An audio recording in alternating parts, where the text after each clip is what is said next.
Halo semuanya, saya Koko Kurniawan. Sekarang kita akan bahas tentang materi computational resources di Kubernetes. Sebelumnya, kita belum pernah membahas tentang computational resources. Jadi, jika saat kita membuat pod, secara default kita akan menggunakan resource yang dimiliki oleh node, di mana podnya berada. Jadi, kalau node-nya itu punya memorinya 10 GB, CPU-nya 4 core, saat kita bikin pod, maka ya semuanya dipakai gitu ya. Jadi kalau di dalam node-nya ada 10 pod, ya berarti 10 podnya itu akan rebutan resource komputasional di dalam node-nya. Nah, kadang kita ada kebutuhan membatasi jumlah resource-nya yang digunakan oleh pod. Hal ini dilakukan agar tidak terjadi perebutan resource antar pod ya. Nah, jangan sampai jika ada pod yang sibuk, membuat semua pod di node yang sama menjadi lambat, karena resource-nya terpakai penuh oleh pod yang sibuk. Jadi contohnya teman-teman ada node jumlah memorinya 10 GB, lalu CPU-nya 4 core ya. Tiba-tiba teman-teman deploy ada dua pod di sana ya. Yang satu pod tiba-tiba sibuk banget nih. Nah, akhirnya karena dia sibuk banget, akhirnya dia ngekonsumsi memori dan CPU-nya gede. Nah, otomatis yang pod yang kedua itu jadi lambat. Kenapa? Karena dia rebutan resource sama pod yang sibuk. Jadi yang harusnya aplikasinya kencang jadi ikutan lambat. Karena bermasalah oleh si pod yang sibuk tersebut. Jadi ini bahayanya kalau teman-teman bikin pod tidak dibatasi computational resources-nya. Nah, di Kubernetes itu ada dua jenis konfigurasi untuk membatasi resource komputasional. Yang pertama adalah request dan yang kedua adalah limit. Jadi request dan limit adalah mekanisme Kubernetes untuk mengkontrol mekanisme penggunaan memori dan CPU. Sampai saat ini yang dibatasi di Kubernetes itu baru dua ya, memori dan CPU. Jadi nggak ada pembatasan kayak hard disk jumlahnya berapa, nggak ada. Itu pakainya yang claim ya, persistent volume claim. Tapi untuk computational resource itu baru bisa memori dan juga CPU. Nah, request adalah apa yang kontainer digaransikan didapatkan. Jadi nanti kalau teman-teman ngelakuin request RAM 1 GB, maka si Kubernetes akan digaransi pod tersebut punya RAM 1 GB. Jadi request itu garansi ya. Jika sebuah kontainer merequest resource, maka Kubernetes hanya akan menjalankan di node yang memiliki resource tersebut. Jadi kalau teman-teman butuh pod, di dalamnya ada kontainer. Jadi ini levelnya bukan lagi di pod ya untuk request computational resource, tapi levelnya di kontainer. Jadi kalau kontainernya bilang saya butuh memorinya 10 GB, tiba-tiba podnya itu cuma ada 5 GB, maka si Kubernetes tidak akan menjalankan si kontainernya atau podnya. Kenapa? Karena tidak sama speknya. Jadi teman-teman harus punya si node yang minimal 10 GB juga RAM-nya biar si podnya bisa dijalankan. Jadi jangan sampai gara-gara berarti request limitnya boleh requestnya bisa berapa aja, ya udah masukin 100 GB gitu ya RAM-nya, ya nggak bisa juga kalau nggak ada pod yang RAM-nya sekian. Walaupun dijumlahin podnya misalnya ada 1000 gitu ya, dijumlahin otomatis lebih dari 100 GB, tapi nggak seperti itu cara kerjanya. Pod itu cuma nempel di satu node, nggak bisa ada beberapa node digabung resource-nya terus dipakai satu pod, itu nggak bisa. Nah, terus ada juga yang namanya limit. Apa itu limit? Limit adalah memastikan bahwa kontainer tidak akan pernah melebihi resource tersebut. Jadi kontainer hanya boleh menggunakan resource sampai limit, tidak boleh lewat. Kalau lewat limit, maka kemungkinan bisa di-kill sama si Kubernetes-nya. Jadi contohnya teman-teman request memorinya 5 GB, tapi limitnya 10 GB. Berarti artinya teman-teman akan digaransi dapat 5 GB nih, minimal. Nah, tapi kalau teman-teman ngambil lebih dari 5 GB itu boleh, tapi limitnya adalah 10 GB. Kalau lebih dari 10 GB, maka dia akan di stop si podnya, kena error out of memory. Nah, saya sudah buat file konfigurasi biar teman-teman lebih bisa ngebayangin ya detailnya seperti apa. Di sini ada template namanya pod with resource dan juga ada example yang namanya resources. Nah, kita buka. Di sini template ada pod with resource ya. Dan di example ada resources. Nah, kita lihat dulu pod with resource. Jadi di sini saya bikin pod sama seperti biasa ya. Nah, cuma bedanya di sini saya tambahkan atribut resources. Jadi di container ya, levelnya di container. Jadi nanti kalau teman-teman punya 2 kontainer, teman-teman bisa beda-beda antar kontainernya, resources-nya apa aja. Nah, di sini kita bisa masukkan request, bisa memasukkan limit. Nah, request ini yang akan digaransi si kontainernya bakal dapat berapa. Nah, CPU di sini hitungannya menggunakan mili ya. Jadi kalau satu core itu berarti 1000 mili ya, 1000 mili core. Jadi ya agak lucu sih di Kubernetes tuh, jadi dia tuh bisa request-nya misalnya 500 gitu ya. 500 mili core. Artinya dia akan dikasih setengah core. Jadi hitungannya mili core ya.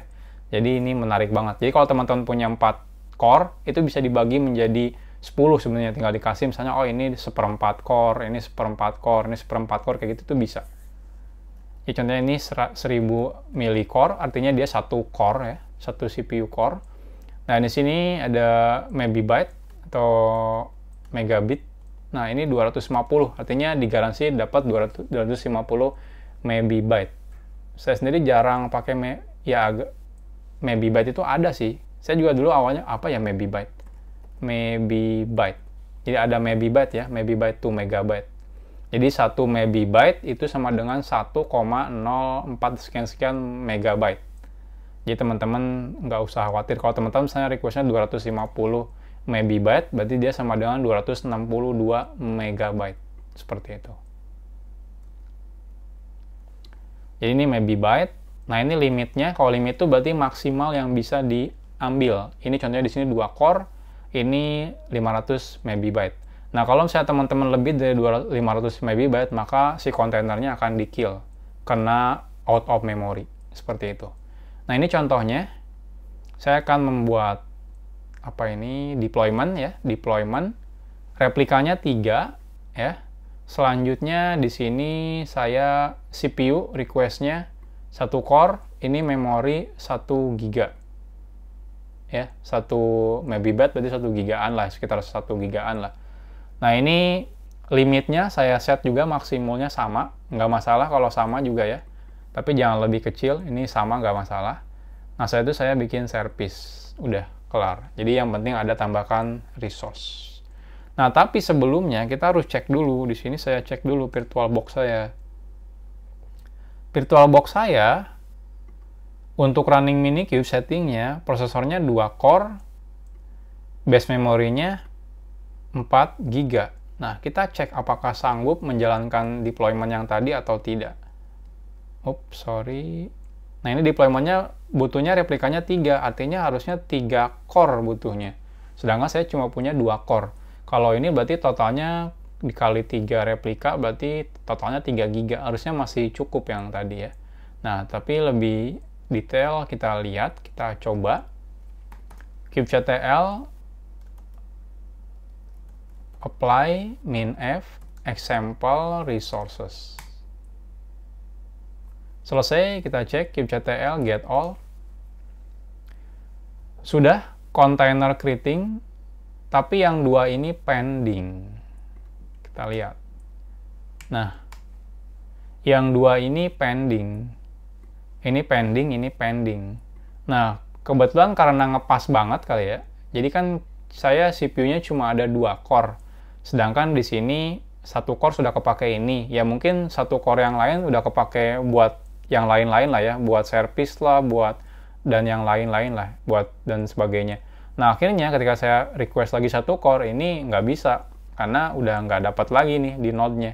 Jadi ini statusnya pending. Ini pending terus. Ini bakalan pending terus.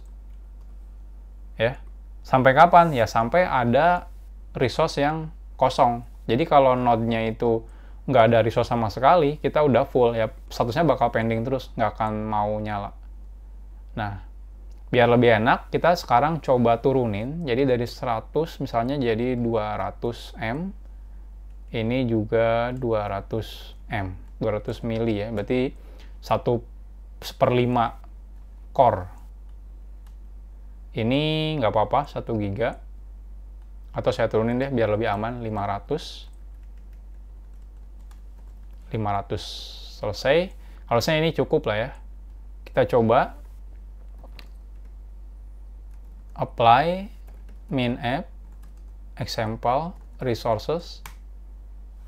Oke, reconfigured, sudah selesai. Kita cek kubectl get all. Pending, kita tunggu. Ini kayaknya masih pending ya. Oh iya, pending karena yang sebelumnya belum dimatikan ya. Sorry, ini deployment, jadi dia ngerunning 2. Oke, biar lebih aman saya delete dulu deh deploymentnya. kubectl delete min app example resources. Selesai delete, kubectl get all, tunggu sampai terminated semuanya.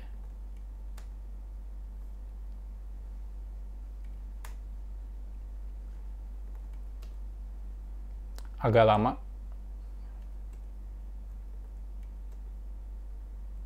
Oke, kayaknya lama nunggunya.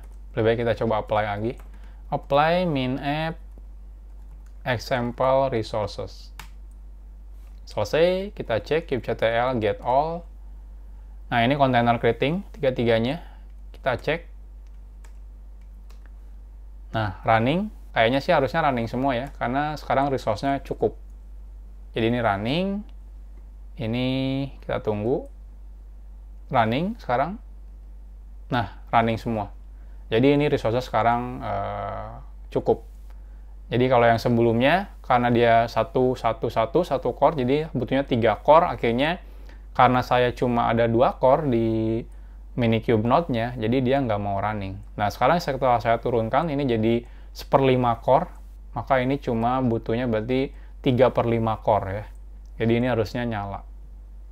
Jadi seperti itu kalau kita mau membatasi resource di Kubernetes. Jadi teman-teman tinggal masukkan request-nya berapa, limitnya berapa. Lalu tinggal masukkan di sini millicore dan di sini megabyte ya untuk memorinya.